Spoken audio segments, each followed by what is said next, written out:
Hello everybody, and welcome back to WiscoTrains, and we're at the workbench for what I'm going to call another appendix, or appendix number 2 on the Granite Valley Forest products. So the buildings, the scenery is in place, I have some people and a vehicle sitting there, but my Granite Valley Forest products area is missing a few things. Some of those things being wood, loads that I still have to figure out how I'm going to go about building those, and also forklift, because, well, forklifts are an important part of lumber companies, at least in my opinion when it comes to details. So in that sense, I'm going to build what I believe is my first ever metal kit. It's going to be this GHQ N-scale forklift kit. When I bought it, it said it was a 1980s era kit. So I can't say I know much about building metal kits, and I'm actually kind of excited. It looks like I even have to paint the driver. Everything is all metal, you can see in there. There's nothing painted, nothing of a good color yet, so we're gonna have to figure this kit out and see how well we are at detailing things. So yeah, let's get into the kit. Okay, I guess first things first, open up this kit and read the directions.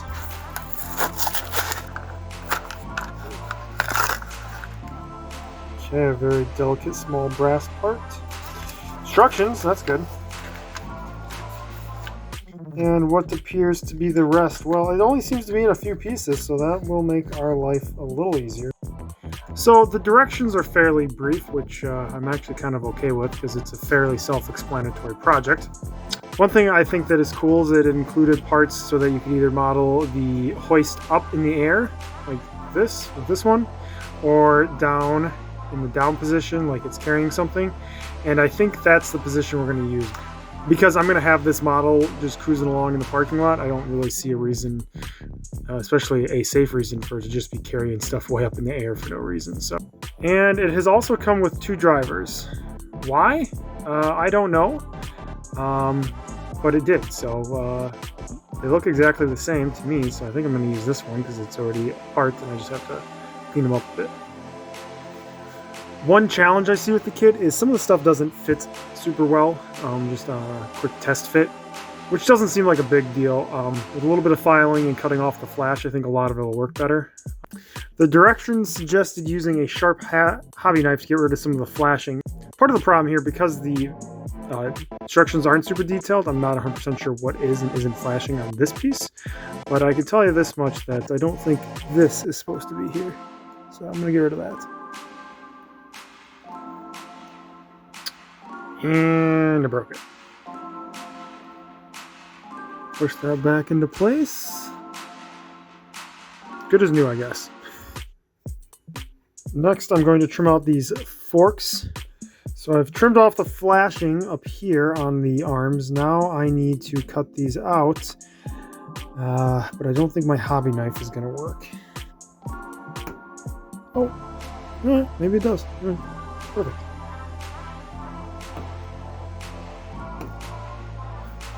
Also going to trim a little bit on the back here where these 2 tabs are, that are where it meets with the body of the rest of the forklift.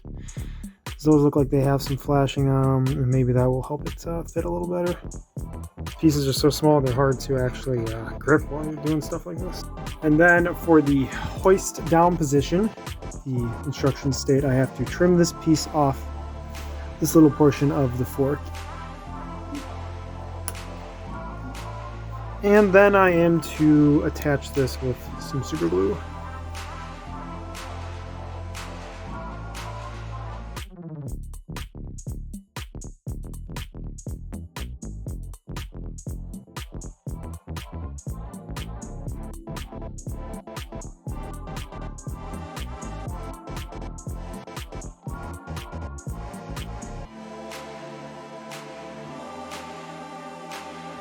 So the super glue is dried on my hoist assembly, and as you can see, I have that and the roof both put on these little cups with some masking tape. I'm going to go out to spray them.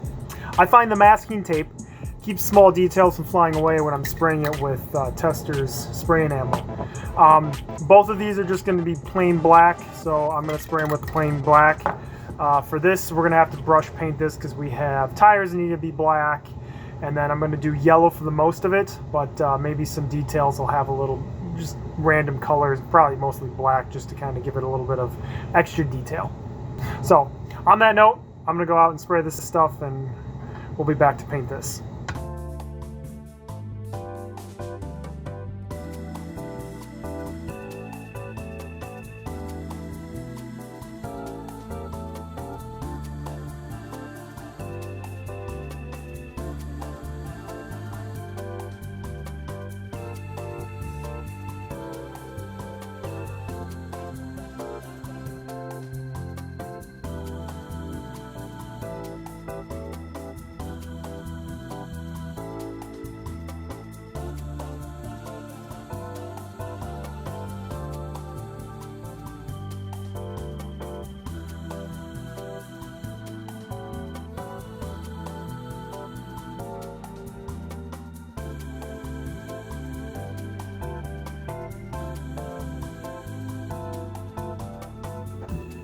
Okay, so it's the next day, as you can tell by the wardrobe change, repping the Milwaukee Road today.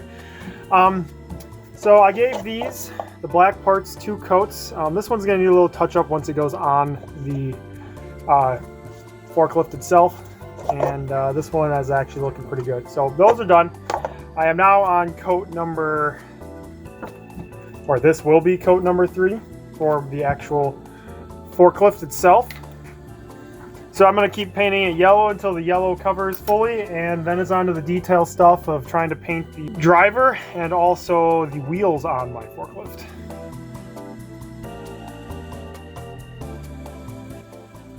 The next part of this project that I'm going to work on is probably the part that I feel the most unqualified of doing, and that is painting this N-scale figure and chair and steering wheel assembly. It's all one piece, and I got to paint each thing to at least look somewhat realistic. I don't think we're going to get super realistic detail, but we're going to try our best here. Okay, so what I decided to do was start with my lightest colors first. I first painted a quick flesh tone on the hands and face. Decided to go with a white hard hat because I see those pretty often.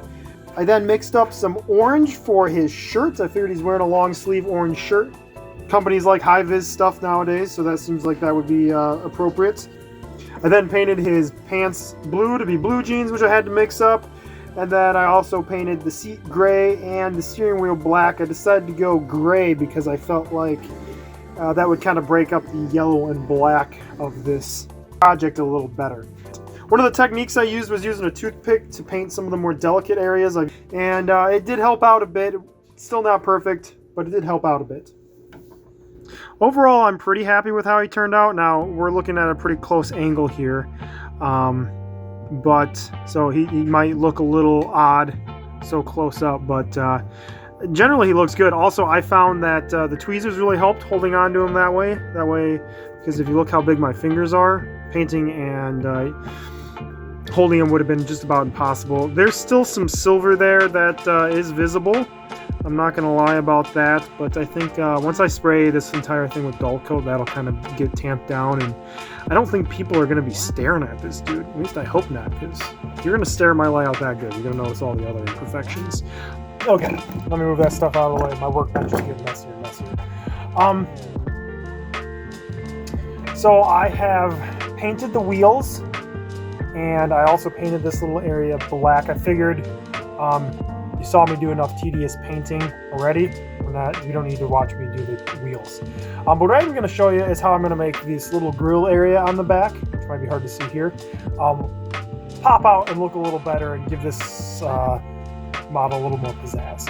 Okay, so in this cap I got a little bit of water. I'm just going to add a little bit of isopropyl alcohol to it quick. And this is going to be the world's quickest down and dirty wash you've ever seen. Just going to put my brush in there. So we're going to put this wash right into those grills.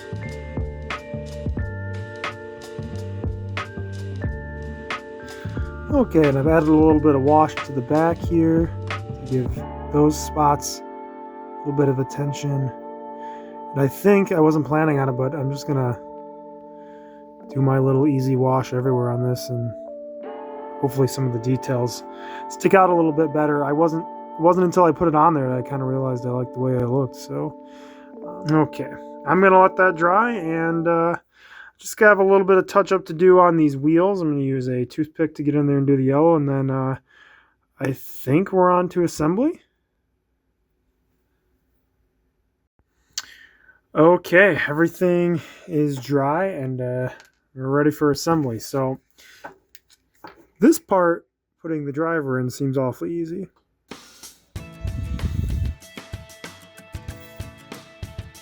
Looking even better.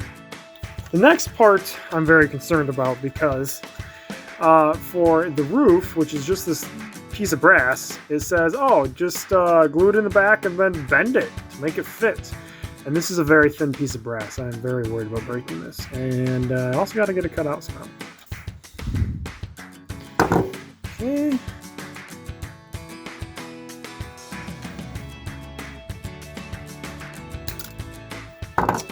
Okay, so there's a little bit more detail on this side, so I'm gonna guess that's the part that's supposed to go out. There should be 2 slots back here for me to put this in. So there's a little bit of flashing right here that I did not get out. So this side is stuck in really well. This side is sticking out a little bit farther than I should. I don't think is the end of the world. I think I can salvage that. So we're going to use the straight edge of this to bend the brass forward over our driver. Okay.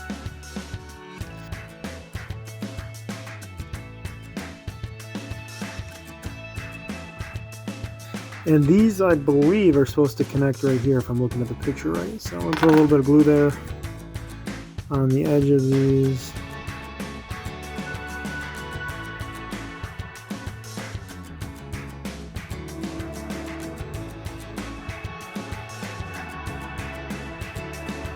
Okay, well, he's not too tall. That actually worked out pretty well. That wasn't as hard as I thought that was going to be, and it looks very realistic and delicate. It's appropriately sized.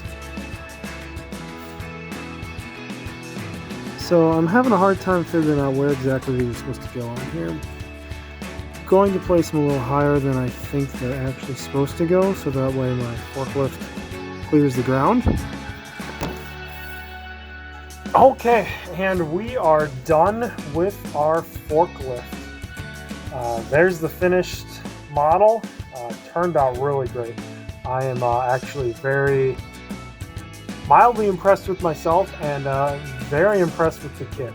I was a little worried about how it was going to turn out, but I am really excited about it. I'm going to show you some pictures of it on the layout and by itself. Some things I learned about working with metal is make sure that you get all the flashing out, which sounds like a very simple thing. When you're looking at an all metal cast and everything's the same color, you kind of got to double check and make sure that you're getting all the flashing. It comes out a little easier than you think. I noticed that in a couple places as I continued on with the model, but overall, even the places that I didn't get it out, it's not very noticeable, and I was able to work around it. I think having the forklift actually ties together the Granite Valley Forest products a little better, makes it look like more realistic and gives it more detail. There's still a lot to go in that department, but this is one step closer to that. Thanks for coming along as I worked with metal for the first time ever in my hobbying career. It was a lot of fun. I hope it gives you the inspiration to try it out yourself, because this is really a cool little kit, and it really turned out great. Even in N scale. Painting the guy, I mean, from here it looks great. So thanks for watching. Please like, subscribe, comment. Let me know how you thought it turned out, or if you have any tips of working with metal. That would be greatly appreciated, because I think I'm going to try working with metal a little more often. Yeah, thanks for watching WiscoTrains. See you later.